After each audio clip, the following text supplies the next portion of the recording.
मेरे गृहस्थी भाइयों के लिए एक गृहस्थ तपोवन है, और वो तपोवन है कि आज तक जो गृहस्थी होते हैं, जो हमारी झोंपड़ी दिखाई दे रही है ना, झोंपड़ी से निकलने वाला गृहस्थी, जो हमारी झोंपड़ी है, ये फकीर आदमियों की झोंपड़ी है। इस झोंपड़ी से निकले हुए व्यक्ति देश को वो चीज़ दे के गए कि जो गृहस्थी हुआ करते हैं, वो गृहस्थी कौन से गृहस्थी हुआ करते हैं। जैसे हमारे चौधरी चरण सिंह गृहस्थी थे, और वो झोंपड़ी से निकल के गए थे।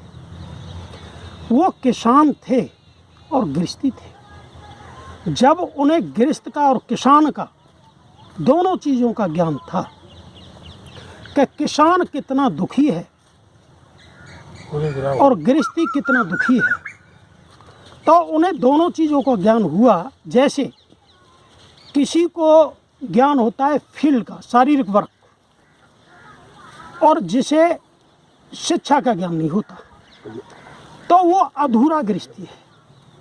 जिसे शारीरिक वर्क करना जानता है और दिमाग से भी वर्क करता है, ऐसे व्यक्तित्व को हम सलाम करते हैं, ऐसे नेतृत्व को हम सलाम करते हैं। देवताओं के देवता थे, अवतारियों के अवतार थे चौधरी चरण सिंह, और उनका नाम लेने वाले नुमाइंदे उनके कर्मों को नहीं देख पा रहे हैं कि गृहस्थ और किसान है क्या।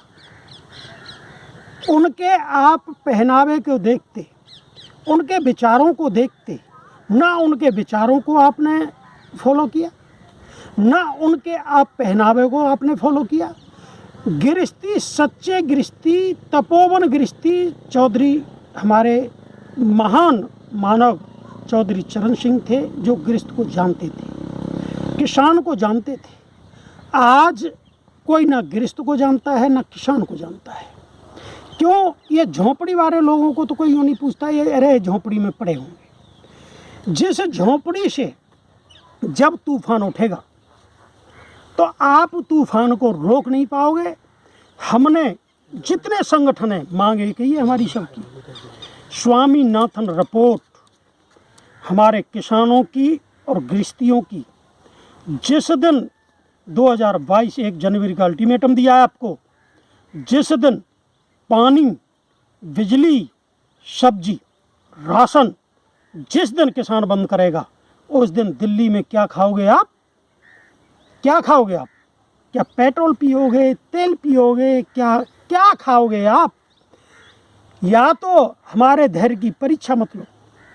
2022 से पहले इतना समय आपको दे रहे हैं हम समयदानी हैं, शरीर से समयदानी। और आपके सिस्टम हम जानते हैं कि आप अकेले नहीं कर सकते, आपका सिस्टम है। उससे पहले हमारे नाज का मूल्य मिल जाना चाहिए।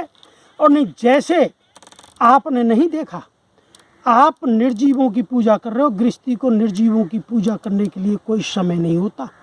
जितना धन आप निर्जीवों के लिए लगा रहे हो, उतना धन आप, जो जीव भटक रहे हैं, गृहस्थी भटक रहे हैं, किसान भटक रहे हैं, माता बहनें भटक रही हैं, युवा भटक रहे हैं, आपने उनके एक दुख दर्द में सम्मिलित हुए।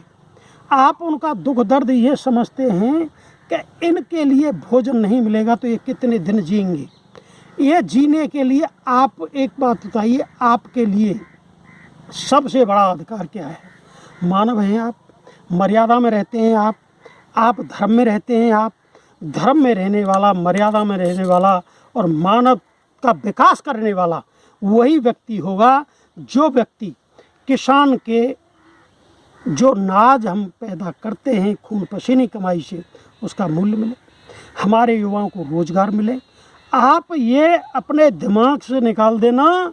जैसे देश आज़ाद हुआ, भगत सिंह ने और भगत सिंह के साथियों ने, वो अवतारों के अवतार, देवताओं के देवता थे, उन्होंने तिरंगा दिया। तिरंगे का सम्मान आज तक किसी ने किया है?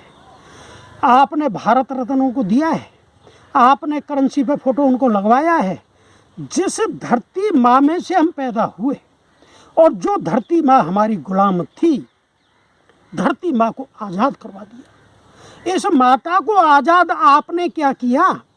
आप हमें एक भी नेता ये तो बताओ हमने ये किया है, कोई उद्योगपति ये तो बताओ हमने क्या किया है। ये धरती माँ जिन वीरों ने आज़ाद करवाई, उन वीरों का सच्चा हक है करेंसी पे फोटो। उन वीरों को भारत रत्न से सम्मानित किया जाए। उन वीरों को हम किसी भी शब्द से उनकी आत्मा को शांति नहीं दे सकते। उन्होंने वो कर्म किया था कि जो हमारे देश, ये भारत माता गुलाम कर रखी थी। भारत माता है, धरती माता है, इसमें से हम जन्मे हैं। खुशबूदार मिट्टी वही होगी, हम मिट्टी के पुतला हैं जो उनकी पेड़ा सोत बनेंगे। और पेड़ा सोत वही होगा जो स्कूलों में 1 घंटे का टाइम दिया जाए और इनके विचारों की बुक भिजवाई जाए, तो इनके पेड़ा सोत हम हैं। अगर 1 घंटे इनके विचारों को हम दें तो हमारे युवा भी सोचेंगे कि हमारे देश को आज़ादी कैसे मिली। इन प्रतिभा का बोलते थोड़े ही हैं, प्रतिभा से हमको मिलेगा क्या? और फिर किसान गरीब है, उनके दर्शन भी नहीं कर पाया। और दर्शन करने से होगा क्या? आप चाइना की बात करते हो, चाइना ने हमारे भारत को बर्बाद किया। और आप जो सरकार में नुमाइंदे बैठे हैं, आपने सरदार वल्लभ भाई पटेल की मूर्ति चाइना से बनवा के क्यों मंगवाई? भारत का पैसा नहीं था क्या? चाइनीज ही कलाकार थे, हमारे देश में कलाकार ही नहीं रहे। ना हमारे देश में कोई वैज्ञानिक रहे, ना कोई कलाकार रहे। ये देश सप्त ऋषियों की संतान है और ये पूरा विश्व उन्होंने रचा है। आप भूल जाओ, आप अपने आप को धोखा दे रहे हो, किसी का कुछ नहीं कर रहे। आप चलती में चला रहे हो और होते में खा रहे हो। ये सबके दिन वापस ऐसे नहीं आए, सबके पास दिन लौटते हैं। ये न समझें आप कि ये दिन हमेशा आपके ऐसे ही रहेंगे। जिस सरकार की आप कांग्रेस की बात करते हो, कांग्रेस गुलामी से पहले थी। और जब कांग्रेस ने भी, जब इन्होंने आंदोलन किया अपने अधिकार के लिए, तो कांग्रेस को भी उसी टाइम घुटने टेकने पड़े।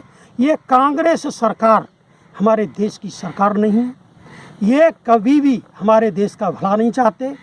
कांग्रेस सरकार में किसान कोई नहीं, किसान की बात कोई आज तक नहीं रखी गई। मैं पार्टियों का विरोध नहीं करता हूँ, मैं कर्म का विरोध करता हूँ।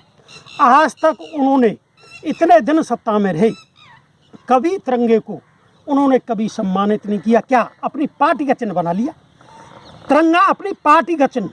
अरे भाई, मैं तो ये कह रहा हूँ देशवासियों, तिरंगा किसी पार्टी का चिन्ह नहीं होता, ये राष्ट्र चिन्ह है। और इसको अपनी पार्टी में जो सम्मिलित करता है, तो बाकी हम तो फिर जीना ही बेकार है। इस तिरंगे को गले में डालना चाहिए। किसी पार्टी को ये तिरंगा न दिया जाए।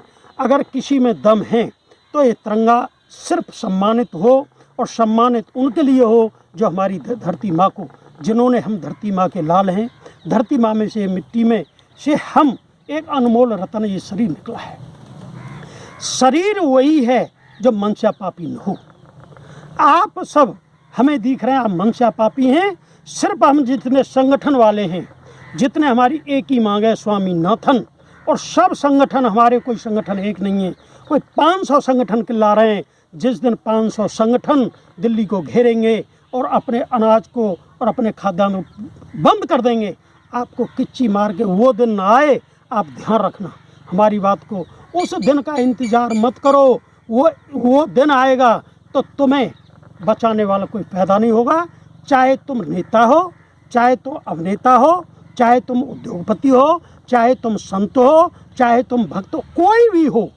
सिर्फ हमें लग रहा है कृष्ण की तरह उपदेश देने वाले, कर्म करने वाला हमें कोई नहीं मिला।